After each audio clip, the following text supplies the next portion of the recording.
Hello friends, welcome to Amina சமையல். Today நம்ம சேனலில் முட்டைக்குருமா ரெசிபி தான் ஃப்ரெண்ட்ஸ் பண்ண போகிறோம். இந்த முட்டைக்குருமா வந்து ரைஸு சப்பாத்திக்கெலாம் சைட் டிஷ் வச்சு சாப்பிட்றதுக்கு ரொம்ப சூப்பராக இருக்கும் ஃப்ரெண்ட்ஸ். பாருங்கள், முட்டையிலெல்லாம் பார்த்திங்கன்னா நல்லா மசாலா நல்லா பிடிச்சிருக்க பாருங்கள். ரொம்ப சிம்பிளாக டேஸ்ட்டாக முட்டைக்குருமா எப்படி செய்யலான்னு வாங்க ஃப்ரெண்ட்ஸ் வீடியோவில் பார்க்கலாம். வீடியோவை ஸ்கிப் பண்ணாமல் பாருங்கள்.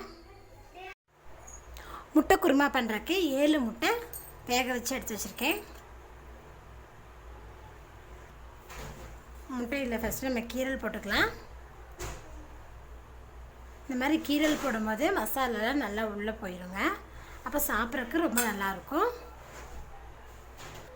பாருங்கள், எல்லா முட்டையிலையும் இந்த மாதிரி கீரல் போட்டு வச்சுருக்கேன். இப்போ இதில் நம்ம மசால் பொடியில் சேர்த்துக்கலாம்.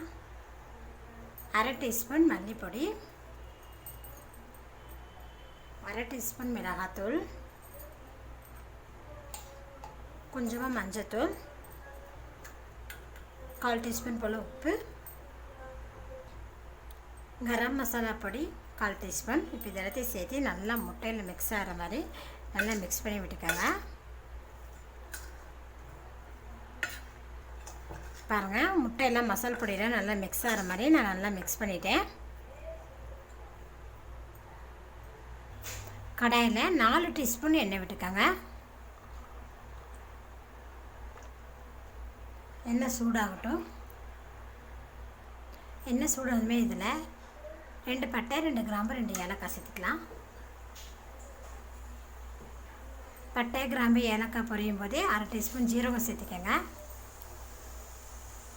பார்த்திங்கன்னா பட்டை, கிராம்பு, ஏலக்காய், ஜீரகமெல்லாம் எண்ணெயில் பொரிஞ்சிருச்சு. இப்போ இதில் 2 பச்சை மிளகாய் பார்த்திங்கன்னா நடுவில் கீரல் போட்டு வச்சுருக்கேன். இது இதில் சேர்த்துக்கலாம். பச்சை மிளகாய் எண்ணெயில் நல்லா வதங்கட்டும். பச்சை மிளகாய் பார்த்திங்கன்னா எண்ணெயில் நல்லா பொரிஞ்சிருச்சு பாருங்கள். இப்போ நம்ம ஒரு பெரிய வெங்காயத்தை பொடியாக கட் பண்ணி வச்சுருக்கேன். அதை இதில் சேர்த்துக்கோங்க. வெங்காயத்தை சேர்த்துட்டு நல்லா வெங்காயத்தை வதக்கி விட்டுக்கலாம்.